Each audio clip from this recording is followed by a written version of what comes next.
Hola, ¿cómo están todos? Estamos aquí en Mendoza, septiembre de 2019, en el Congreso de la SATI. Soy el doctor Franco Díaz, intensivista de Chile, miembro de la Red Network, y estoy aquí con el doctor Nicolás Monteverde, quien estamos grabando el abstract que presentamos sobre morbilidad residual en los pacientes ingresados en la red. Muchas gracias, Franco.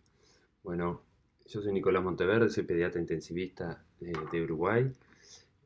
Vamos a presentar un reporte de la red que se llama El uso de ventilación mecánica invasiva y estadía prolongada son factores de riesgo independiente para el desarrollo de morbilidad residual en lactantes con fallo respiratorio agudo ingresados a las unidades de cuidados intensivos de la red.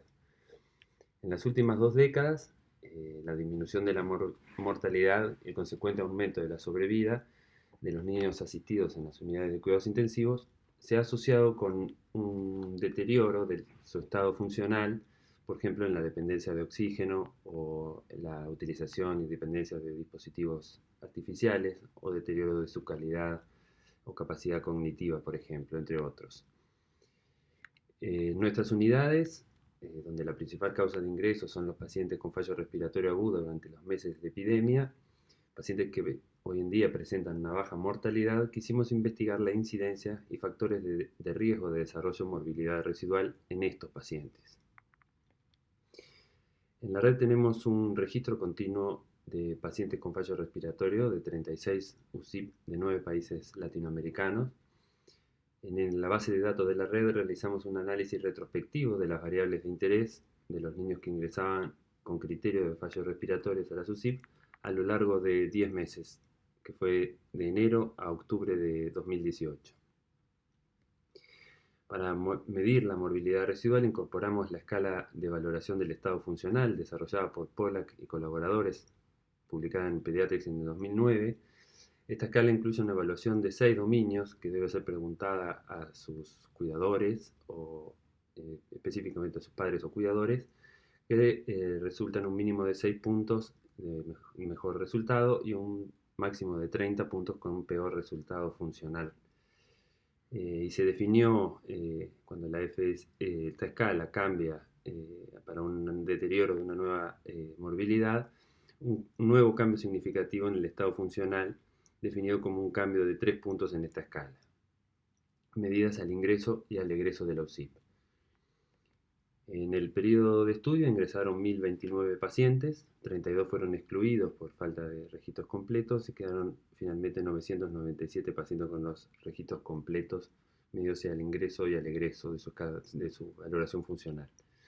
Nuestros pacientes eran los típicos pacientes que ingresan en invierno por fallo respiratorio, de 4,79 meses de mediana, un peso de 6 kilos y medio más o menos, la mayor parte de sexo masculino, una gravedad del ingreso medida por el score de PIM3 de 0,39 y con una etiología viral identificada en el 77% de los casos. En esta corte de pacientes, en cuanto a su escala funcional, no presentaban limitaciones en ese aspecto.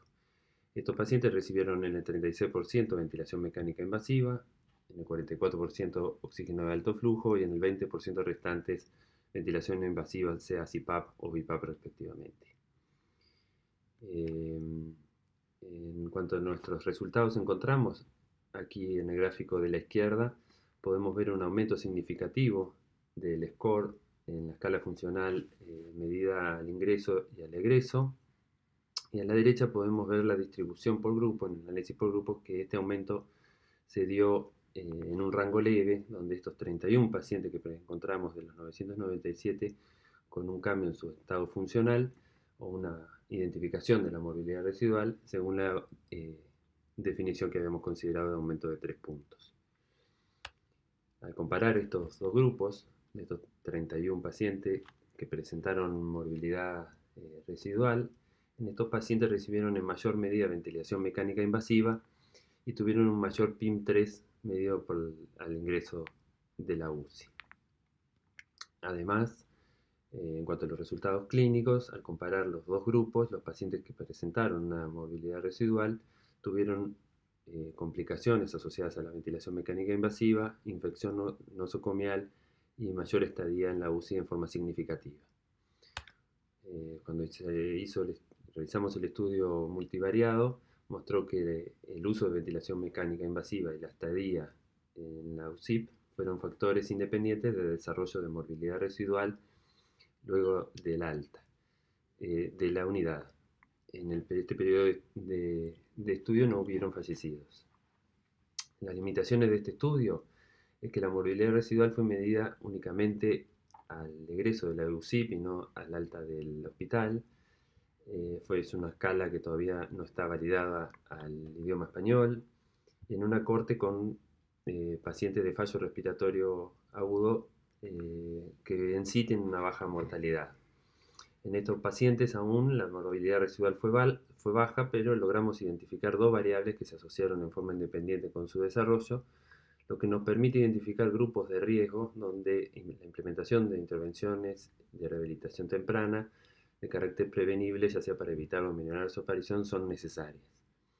También concluimos que la medición de la escala funcional de Pollack es posible y es realizable, y que la debemos incorporar en la medición como un nuevo indicador de calidad asistencial en todos los pacientes de la UCIP para poder implementar su seguimiento al alta del hospital a los 3 meses, a los 6 meses y posteriormente a los 3 años, como están las publicaciones de Pollack, y asociarlo también a variables fisiológicas y a la mortalidad. Bueno, queríamos agradecer a todo el grupo de la red que participa no solo en el equipo de escritura de este manuscrito, sino a todos los integrantes de la red, y agradecer a todas las unidades participantes y a aquellos responsables de datos, y que esto sea un impulso para motivar para seguir mejorando. Muchas gracias. Bien, esta es la presentación de uno de los abstracts. Sí, vamos a tratar de seguir subiendo más videos.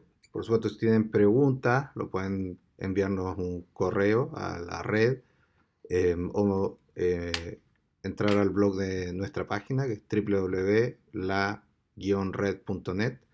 Y pronto subiremos una clase del doctor Monteverde explicando claramente cómo medir FSS en niños. Bien, muchas gracias. Muchas gracias, Franco. Muchas gracias.